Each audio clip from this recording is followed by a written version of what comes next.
도종환 시인의 축복이라는 시가 있습니다. 제가 여러분들의 감동을 느낄 만할지는 모르겠지만 최선을 다해서 한번 낭송해 보겠습니다. 이른 봄에 내 곁에 와 피는 봄꽃만 축복이 아니다. 내게 오는 건 다 축복이었다. 고통도 아픔도 축복이었다. 뼈저리게 외롭고 가난하던 어린 날도 내 발을 붙들고 떨어지지 않던 20살 무렵에 진흙덩이 같던 절망도 생각해보니 축복이었다. 그 절망 아니었으면 내 뼈가 튼튼하지 않았으리라. 세상이 내 멱살을 잡고 다리를 걸어 길바닥에 팽개치고 어두운 굴 속에 가둔 것도 생각해보니 영혼의 담금질이었다. 한 시대가 참혹하였거늘 거인 같은 바위 같은 편견과 어리석음과 탐욕의 방파제에 맞서다 목숨을 잃은 이가 헤아릴 수 없거늘 이렇게 작게라도 물결치며 살아있는 게 복 아니고 무엇이랴. 육신의 병이 조금 들었다고 어이 불행이라 말하랴. 내게 오는 건 통증조차도 축복이다. 죽음도 통곡도 축복으로 바꾸며 오지 않았는가. 이 봄 어이 매앗꽃만 축복이랴. 내게 오는 건 시련도 비명도 다 축복이다. 고개가 끄덕여지십니까? 인생의 깊었던 절망의 계곡과 또 시련의 터널을 지나와서 자신의 삶을 신앙의 눈으로 관조할 수 있는 그런 시각을 가진 사람만이 할 수 있는 고백이 아닌가라고 생각을 합니다. 지나간 시련과 어려움, 이 모든 것이 다 나에게 주신 복이었다라는 시인의 고백에 여러분들 동의하시겠습니까? 문제는 지금이죠. 현재의 고통과 현재의 아픔도 하나님께서 나에게 주신 축복으로 고백할 수 있겠는가? 내가 지금 어쩔 수 없이 탄식하면서 내는 시름소리와 비명과 아우성도 지금 현재 당하고 있는 이 고통과 아픔도 하나님께서 다 나에게 주신 복입니다 라고 우리가 기쁜 마음으로 고백할 수 있겠는가? 5년 뒤, 10년 뒤가 지나면 지금을 돌아보면서 맞아, 그때 내가 그렇게 힘들었지만 지나고 보니까 다 그것도 하나님의 복이었구나 라고 인정할 수는 있겠지만 지금 당장 문제는 현실입니다. 현실에서 나오는 건 한숨이요 그리고 신음뿐입니다. 이처럼 우리가 살다 보면 도무지 희망이라고 하는 찾을 수 없는 그런 절망의 벽이 우리 앞을 가로막고 있을 때가 있습니다. 우리 모두가 다 현실에 압도당하기 때문에 그리고 눈앞에 보이는 현실에 침몰당하기 때문에 희망을 잃어버리고 살아갈 때가 너무나 많이 있습니다. 그런데 성경은 우리에게 이렇게 강하게 외칩니다. 우리 다 같이 함께 읽어보실까요? 무릇 하나님께로부터 난 자마다 세상을 이기느니라. 세상을 이기는 자는 이것이니 우리의 믿음이니라. 예수께서 하나님의 아들이심을 믿는 자가 아니면 세상을 이기는 자가 누구냐? 아멘. 예수가 하나님의 아들이심을 믿는 자, 바로 저와 여러분들이 아니면 세상을 이기는 자가 누구냐? 없다는 겁니다. 저와 여러분만이 세상을 이길 수 있다. 저와 여러분만이 절망의 시대에 희망을 선포할 수 있다. 저와 여러분만이 어둠의 시대에 빛된 삶을 살아갈 수 있다 라고 하나님께서는 우리를 향해서 그렇게 기대하고 소망하고 계십니다. 그래서 우리 교회의 존재가 또 여러분이라고 하는 한 개인의 존재가 이 세상의 소망이 되고 빛이 되는 삶을 살아가시기를 간절히 바랍니다.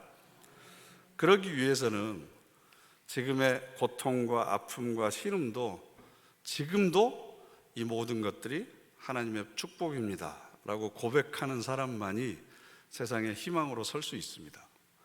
많은 사람들에게 빛을 전해줄 수 있습니다. 그런 삶을 살았던 한 사람을 여러분에게 소개합니다. 그 사람이 바로 에스겔인데요, 지금으로부터 약 2500년 전으로 거슬러 올라갑니다. 북왕국 이스라엘도 망하고 얼마 지나지 않아서 남왕국 유다도 망합니다. 많은 사람들이 바벨론으로 포로로 잡혀갑니다. 에스겔은 제사장 가문의 출신입니다. 레위 가문 사람이고 어렸을 때부터 종교적인 그 분위기 안에서 잘 양육되어서 자랐을 뿐만 아니라 학식도 뛰어났습니다. 나름대로 종교적인 심성도 풍부했기 때문에 하나님께서는 특별히 에스겔에게 많은 영적 체험을 하게 해주십니다. 그래서 에스겔서를 보면 다른 예언자들과는 다르게 많은 환상들을 보는데요, 오늘 우리가 읽은 내용도 그 내용 중에 하나입니다. 1절을 보면 여호와께서 권능으로 내게 임재하시고 그의 영으로 나를 데리고 가서 골짜기 가운데 두셨는데 거기 뼈가 가득하더라. 이름도 알 수 없는 골짜기로 데리고 가셨습니다. 그런데 거기에는 사람들의 뼈가 가득합니다. 2절 말씀을 보면 뼈가 심이 많고 아주 말랐더라 라고 되어 있습니다. 여러분, 에스겔이 지금 어떤 기분일까를 여러분들의 감정을 이입을 해서 한번 상상을 해 보십시오. 묘지 가는 걸 좋아하시는 분이 있습니까? 시신을 만지는 걸 기분 좋게 생각하는 사람들이 있을까요? 그런데 그렇게 많은 사람들의 유골, 뼈들이 쌓여 있는 골짜기를 구석구석 본다고 하는 것은 굉장히 유쾌하지 않은 일입니다. 왜 하나님께서 나를 이런 곳에 데리고 오셨을까? 왜 하나님께서 나를 이런 곳을 보게 하실까? 쉴만한 물가와 푸른 초장으로 나를 인도하시지 왜 이렇게 마른 뼈들이 가득 차 있는 골짜기로 나를 인도하셨을까? 이런 의문이 당연히 들었겠죠. 그럴 쯤에 하나님께서 에스겔에게 질문을 하십니다. 인자야, 이 뼈들이 능히 살 수 있겠느냐? 방금 죽은 사람이 살아날 수 있겠느냐라고 물어보는 것도 말이 안 되는데, 여러분, 이제 수분이 다 증발돼서 부식되어 가는 이 마른 뼈들이 다시 살아날 수 있겠느냐? 이게 얼마나 황당한 질문입니까? 상상할 수 없는 내용이죠. 그런데 왜 하나님께서는 에스겔에게 이런 질문을 하셨을까요? 37장 후반부를 가면 하나님께서 이 환상의 의미를 설명을 해 주십니다. 골짜기를 가득 메우고 있었던 뼈들은 바로 이스라엘의 현실을 상징합니다. 바벨론의 포로로 잡혀와서 살아가고 있는 이스라엘 백성들이 그렇게 부식되어 가고 있는 뼈조각과 같다는 거죠. 생기는 전혀 찾아볼 수 없고 미래에 대한 소망은 전혀 보이지 않는 그런 절망 가운데 있는 상황입니다. 사람아, 인자야, 이 마른 뼈들이, 이 이스라엘 백성들이 다시 살아날 수 있겠느냐, 다시 희망이 있겠느냐라고 물어보시는 겁니다. 이런 질문을 사실은 하나님께서는 우리에게 계속 던지십니다. 여러분들 나름대로 해골 골짜기가 있잖아요. 해결되지 않는 문제들, 도무지 해결될 기미가 보이지 않고 이 시련과 고난이 언제 끝날지 알 수 없는 그런 문제들이 있습니다. 그러면 인자야, 사람아, 이것이 해결될 것처럼 보이느냐? 우리는 기도하면서도 끊임없이 내 마음속에 울려오는 이 질문에 대한 대답을 찾으려고 노력합니다. 관계가 꼬여서 혹은 마음의 상처 때문에, 경제적인 문제 때문에, 육체적인 질병 때문에 여러 가지 문제들을 안고 우리는 살아가고 있습니다. 그럴 때마다 하나님께서 우리에게 물어보십니다. 인자야, 이 뼈들이 능히 살 수 있겠느냐? 이 문제가 해결될 거라고 생각하느냐? 회복될 거라고 믿고 있느냐? 라는 겁니다. 여러분들은 어떤 대답을 하시겠습니까? 뼈들 앞에서 이런 질문을 받으면 하나님 말도 안 되는 얘기 하지 마세요. 어떻게 이게 가능하겠습니까?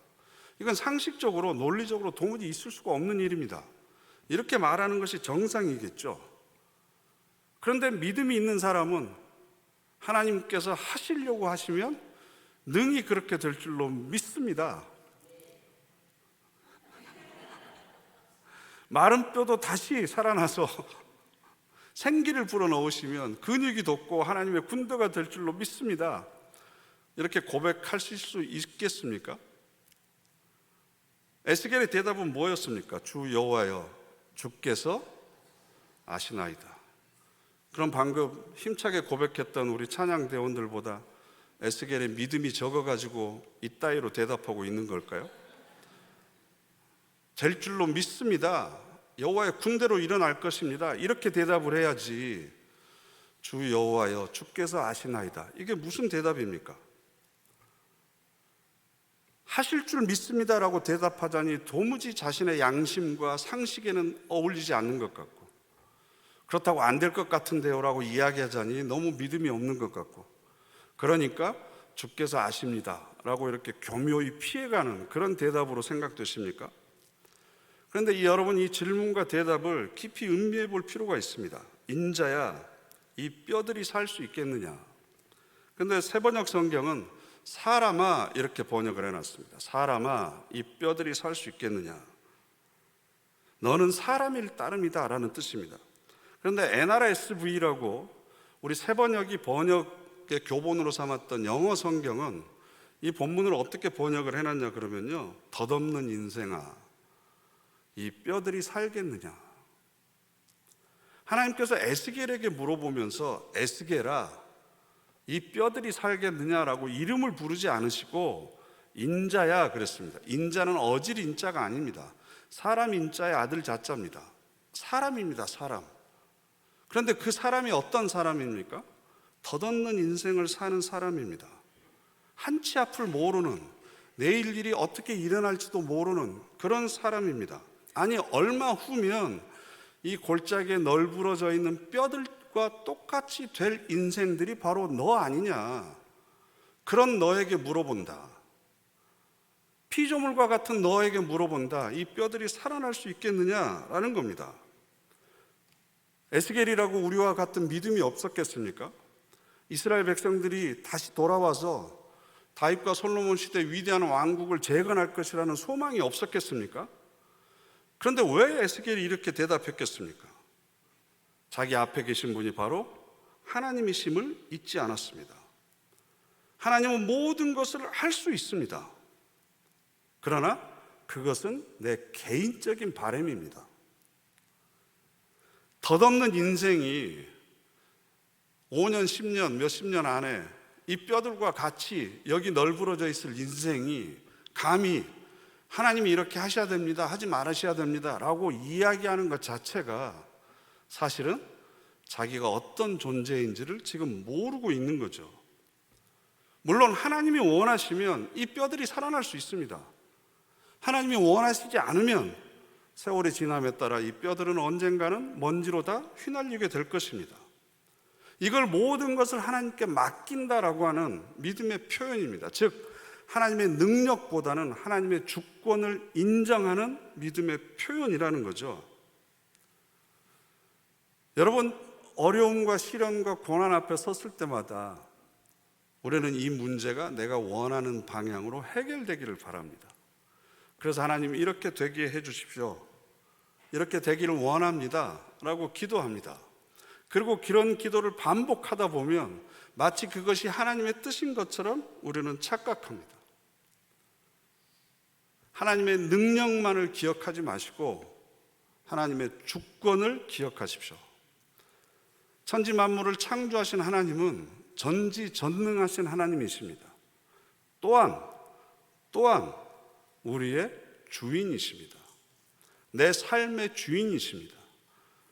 그분의 뜻과 섭리대로 내 삶을 주장하십니다.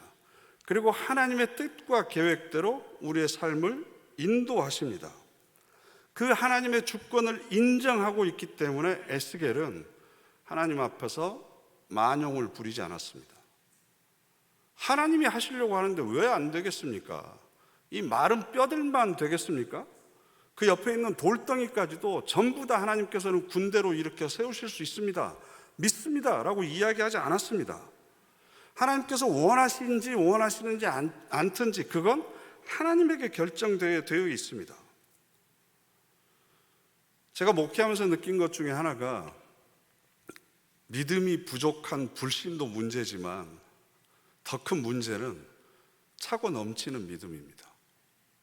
과신입니다. 믿음이 차고 넘친다, 이것도 사실은 어폐가 있습니다. 진정한 믿음은 평생 동안 우리가 채우고 채운다고 하더라도 결코 넘치는 법이 없습니다. 그런데 차고 넘치는 것처럼 보이는 것은 그 믿음에 문제가 있기 때문이죠.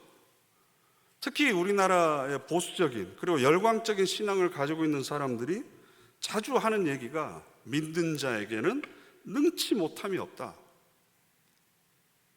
내가 믿는 대상이 어떤 분인지, 그분이 어떤 뜻을 가지고 있는지에 대해서는 별로 관심이 없고 내가 무엇을 믿고 있느냐가 중요한 거죠. 그래서 믿는 자에게는 능치 못함이 없다라고 하는 말을 전가의 보도처럼 휘두르면서 믿습니다를 연발합니다. 그리고 그렇게 되면 하나님의 응답을 받았고 마치 자기가 복받은 것처럼, 하나님이 창조주이시고 내가 피조물입니다. 하나님이 주인이시고 나는 그분의 종입니다. 그분의 백성입니다. 그런데 우리가 기도하는 내용을 들어보면 표현만 주십시오, 주십시오 하지 사실은 전부 다 하나님대로 시키는 겁니다. 하나님 이렇게 하십시오, 저렇게 하십시오. 누가 주인이고 누가 종인지 분별이 되지 않습니다. 우리나라 기독교인들이 제일 좋아하는 성경 구절 설문조사 했더니 뭔 줄 아세요? 빌사일삼이라고 흔히 우리가 외우는 빌립보서 4장 13절 말씀. 내게 능력 주시는 자 안에서 내가 모든 것을 할 수 있느니라. 앞뒤 구절 다 빼놓고 이 구절만 외웁니다. 그리고 이 모든 것이라고 하는 이 단어 안에 자기의 소원과 자기의 충족되지 않는 욕망과 이기적인 욕구들을 전부 다 집어넣어서 하나님이 주시기만 하면 내가 모든 것을 다 할 수 있다라고 이야기를 합니다. 그런데 이 말씀은 사도 바울이 그런 의도로 이야기한 것이 전혀 아닙니다.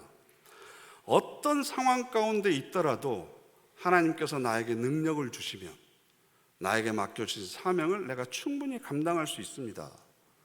내가 가난하다고 해서 그 상황에 내가 짓눌리지 않고, 내가 부유하다고 해서 내가 교만해지지 않습니다. 사람들이 인정해 준다고 해서 우쭐해하지 않고, 비난한다고 해서 자학하면서 스스로 오그라들지 않습니다. 어떤 상황 가운데에서도 능력이신 하나님이 나와 함께 계시면 나에게 맡겨주신 이 길을 나는 주저없이 흔들림 없이 갈 수 있습니다 라는 그런 의미입니다. 그런데 우리는 내가 원하는 것을 믿습니다라고 하면서 하나님 앞에 강제적으로 요구하고 소리 지르고 윽박 지르고, 그것도 안 되면 굶기까지 하면서 협박하고, 그래서 그것을 얻어내야만 야 하나님의 복을 받았다 그러면서 자랑하면서 간증하면서 다닌 사람들이 지금까지 얼마나 많았습니까? 전부 다 에스겔처럼 믿음이 좋아 보이고 바울의 믿음은 저리 가라 할 정도로 훌륭한 믿음을 가지고 있는 것처럼 보입니다. 그런데 여러분, 만용입니다. 과신입니다. 맹신입니다. 이건 불신보다 더 문제가 많습니다.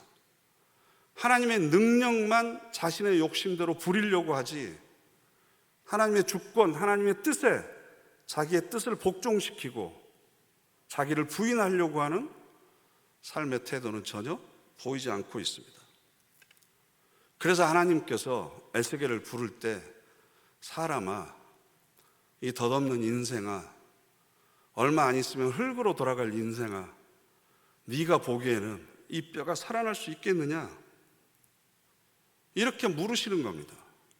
한 치 앞도 내다볼 수 없고, 내 마음도 내가 마음대로 할 수 없고, 내 몸도 내가 마음대로 할 수 없는, 내 머리카락 하나도 내가 마음대로 나게 할 수도 없고 자라게 할 수 없는 그런 인간아, 그런 인간이 네가 이 뼈들에 대해서 앞으로 어떻게 될지 도대체 알기나 알겠느냐?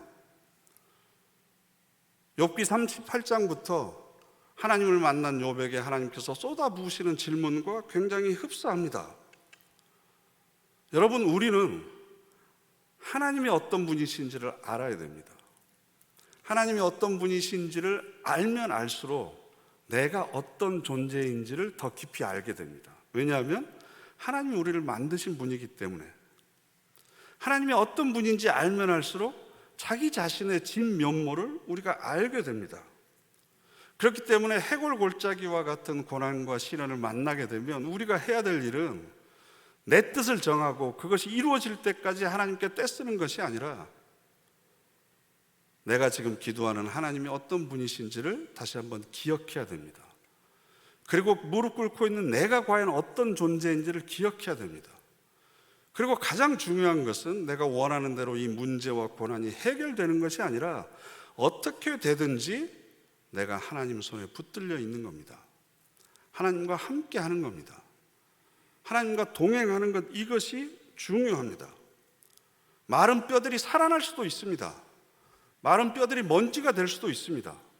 결과가 중요한 게 아니고 살아나도 내가 하나님과 함께 있는 것이고 먼지가 되더라도 내가 하나님과 함께 있는 것이 중요합니다. 결과가 어떻게 될지 우리는 알 수 없습니다. 그래서 때로는 우리가 걸어가는 길이 짙은 안개 속을 걸어가는 것과 같습니다. 어떤 사람들은 믿음을 가지고 신앙생활을 하면 마치 내비게이션을 켜고 목적지를 가는 것처럼 우리 앞길이 훤히 보일 곳이라는 착각을 합니다. 기도할 때마다 하나님께서 그래 이번에는 오른쪽 가라, 이번에는 왼쪽으로 가라, 아니 이번에는 조금 쉬었다 가라, 이렇게 다 가르쳐 주실 것이라고 착각합니다. 여러분, 그것은 믿음이 아닙니다. 스탠리 하우어워즈라고 하는 미국의 기독교 윤리학자가 계십니다. 신학자이기도 하고 교수이기도 하고 목사이기도 하십니다. 살아있는 신학자들 중에 가장 존경받는 분이다라고 이야기하시는 분들도 있습니다. 학문적인 영역에서 뿐만 아니라 삶에 있어서도 많은 사람들에게 영향력을 끼칩니다. 그런데 이분이 그 뉴스앤조이 미주 신문에 제가 기사를 보고 그분의 간증 내용을 인터넷에서 찾아봤는데요. 한나스 차일드라고, 한나의 아이라고 하는 자서전을 쓰셨습니다. 그리고 풀러 신학교에서 그 책에 담긴 내용, 자신의 삶에 대한 내용을 간증을 쭉 하셨는데 그 간증의 전문이 여러분이 인터넷에 검색해 보시면 읽어보실 수 있습니다. 스탠리 하우어워즈라고 하는 분인데 결혼을 하고 나서 아내가, 어머니가 심장마비로 갑자기 50대에 돌아가십니다. 그 가족력이 있어서 그런지 이 아내도 갑자기 정신분열증이 옵니다. 심각한 조울증을 겪습니다. 이 조울증이라고 하는 것은 조증과 울증이 동시에 왔다 갔다 하는 것인데요. 어떨 때는 이유도 없이 분노를 폭발하기도 하고 짜증을 냅니다. 어쩔 때는 굉장히 기뻐합니다. 그런데 어쩔 때는 또 심각한 우울증 증상에 빠집니다. 이 아내로 인해서 지금까지 맺어왔던 모든 인간관계들이 다 파괴됩니다. 뿐만 아니라 남편과 아내의 관계도 파괴됩니다. 심지어는 이 아내가 너무나 언제 터질지 모르는 시한폭탄과 같은 삶을 살기 때문에 견디다 못한 아들도 대학 진학을 핑계로 어머니 곁을 떠납니다. 이렇게 정신분열증에 걸린 이 아내를 10년 이상 옆에서 지켜보면서 수많은 일들을 겪었던 이 스탠리 하우어즈, 이분이 그렇게 주옥 같은 영적인 글들을 쓰는데 그 배경에는 이렇게 고난과 힘든 삶이 있었구나라고 생각을 하니까 더 많은 존경심이 우러납니다. 그런데 이분이 쓴 내용을 보면, 그 간증의 내용을 보면 제가 여러분들에게 잠깐 도움이 될 것 같아서 읽어드리겠습니다. 저는 기독교 신학자입니다. 사람들은 제가 고난에 관한 질문에 답변을 가지고 있을 것이라고 짐작합니다. 전 이런 질문에 뭐라 답변해야 좋을지 전혀 알지 못합니다.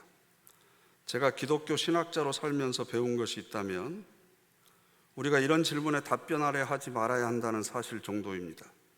우리의 인간성은 그런 질문을 자꾸 하게 만듭니다. 하지만 침묵 안에 머물러 있는 것이 더 현명한 일입니다. 저는 이 이야기가 저에게 얼마나 위로가 되었는지 모릅니다. 교우 여러분들이 어렵고 힘든 일이 있을 때마다 저한테 와서 상담하고 또 질병에 걸리고 어려운 일이 있을 때마다 저한테 와서 기도를 받으면서 목사님 어떻게 될 것 같으세요? 제가 왜 이런 일들을 겪을까요? 이런 질문들을 하잖아요. 제가 모르거든요. 제가 그걸 어떻게 알겠습니까? 공감하면서 기도는 해줄 뿐이지 사람들은 그 인간성 본성 때문에 고난에 대한 답변이 반드시 목사님에게는 있을 것이다, 신학자에게는 있을 것이다, 그러면서 자꾸 이유를 알려고 듭니다. 그러나 침묵 안에 머물러 있는 것이 오히려 더 현명하다. 그러면서 이렇게 얘기합니다. 기독교가 세상을 이해하는 정답이라고 짐작하는 것은 우리가 가는 길이 옳은 길이라고 기독교인들을 안심시키기 위함입니다. 그런 정답은 기독교를 설명으로 전락시킬 뿐입니다. 여기서부터 중요한데요. 기독교인이 되는 것은 답이 없는 삶을 사는 것을 배우는 것입니다. 답이 없이 사는 방법을 배우면 기독교인이 된다는 것이 정말 훌륭한 일임을 알게 될 것입니다. 믿음이라는 것은 답을 모른 채 계속 살아가는 것입니다. 너무 쉽게 말한다고 생각할 수 있겠지만 이런 저의 주장이 최소한 기독교인으로 살면서 제 인생이 왜 무진장 흥미로운지를 설명해 줄 수 있다고 생각합니다. 여러분, 인생에 대한 혹은 고난이나 시련에 대한 해답을 내어놓을 수 있는 존재라도 된다고 스스로를 생각하십니까? 마른 뼈같이 언제 부서질지 모르는 연약한 인생이 나에게서 일어나는 혹은 내 주변에서 이 세상에서 일어나는 모든 일들에 대한 해답을 찾을 수 있을 것이라는 기대를 여러분 하고 계십니까? 문제는 하나님의 응답을 얻으려고 발버둥 칠 것이 아니라 응답 없이 살아가는 법을 배우는 겁니다. 이 말을 다른 말로 바꿔서 얘기하면 어떤 결과를 주시든지 고통도 시련도 비명도 나에게 주시는 하나님의 복으로 받아들이는 비결을 배우는 겁니다. 그러기 위해서 더 중요한 건 어느 순간에도 하나님과 함께 머무는 것을 배우는 겁니다. 그러면 세상적인 기준에서 고난과 시련도 나에게는 복이 됩니다. 그러나 하나님을 떠나 있으면 세상적인 성공과 건강과 형통이라고 하더라도 그것은 반드시 나에게는 재앙으로 돌아올 수밖에 없습니다. 매일매일 하나님의 주권을 의지하고 하나님이 내 인생의 주인이 되신다고 하는 것을 신뢰하고 그 주인이신 하나님, 천지를 창조하시고 우주 만물을 다스리는 하나님이 내가 생각하는 것보다 더 위대하고 아름다운 계획을 가지고 계신다. 나는 이것밖에 보지 못하지만 하나님께서는 더 좋은 곳으로 나를 인도하실 것이다. 양은 한 치 앞을 보지 못하지만 목자는 양을 위한 훌륭한 계획을 가지고 있습니다. 푸른 풀밭과 쉴만한 물가로 가기 위해서는 사망의 음침한 골짜기를 지나가야만 됩니다. 때로는 가파른 언덕길을 올라가야 됩니다. 이 모든 것이 선한 목자이신 하나님의 계획 아래 있는 겁니다. 그러니까 어떤 상황에 처하든지 상황을 볼 게 아니라 나와 함께 계신 하나님을 바라봐야 됩니다. 그리고 지금까지 여러분들과 함께 이 삶의 길을 걸어오신 그 하나님의 손길들 다시 한번 기억하십시오. 이럴 수도 있고 저럴 수도 있습니다. 내가 원하는 대로 될 수도 있고 안 될 수도 있습니다. 병이 들 수도 있고 더 악화될 수도 있습니다. 죽을 수도 있고 살 수도 있습니다. 그런데 우리가 믿는 것은 거기에 있는 것이 아니라 하나님은 여전히 신실하신 분이시다. 하나님은 여전히 나를 사랑하시는 분이시다. 나를 위해서 더 모든 좋은 것을 계획하고 준비하고 계시는 분이시다. 이걸 믿는 것이 믿음이지 내가 원하는 대로 될 줄로 믿는 것이 믿음이 아니라는 겁니다. 사도 바울이 했던 유명한 고백이 있죠. 빌립보서 1장 20절 말씀 함께 읽어보실까요? 나의 간절한 기대와 소망을 따라 아무 일에든지 부끄러워하지 아니하고 지금도 전과 같이 온전히 담대하여 살든지 죽든지 내 몸에서 그리스도가 존귀 되게 하려 하나니. 아멘.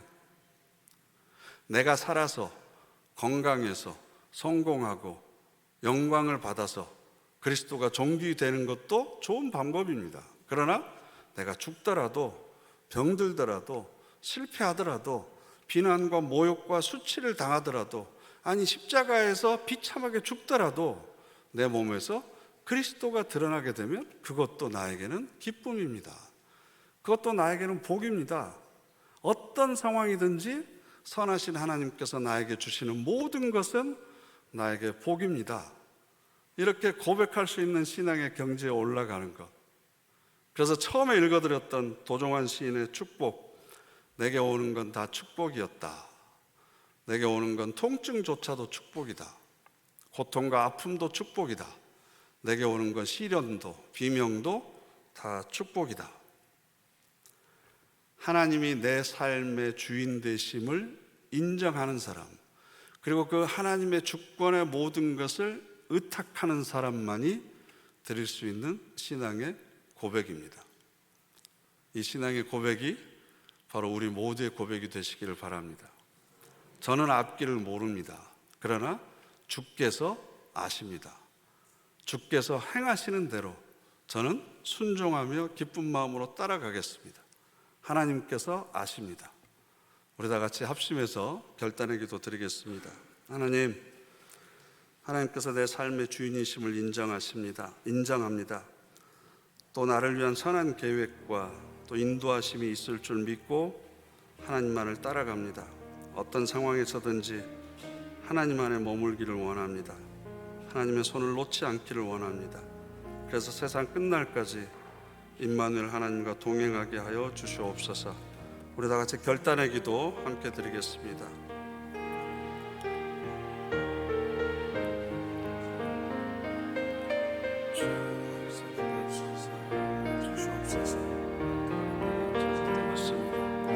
하나님, 그러나 그 절망의 깊은 계곡 가운데 하나님께서 저희와 함께 계십니다. 무슨 놀라운 일들을 이루어 주시옵소서.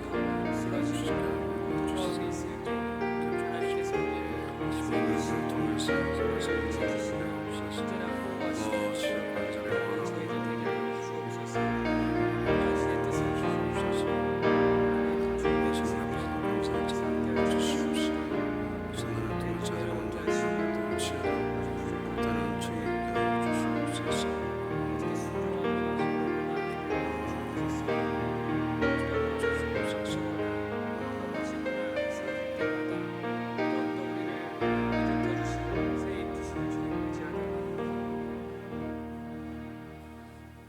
창조주이신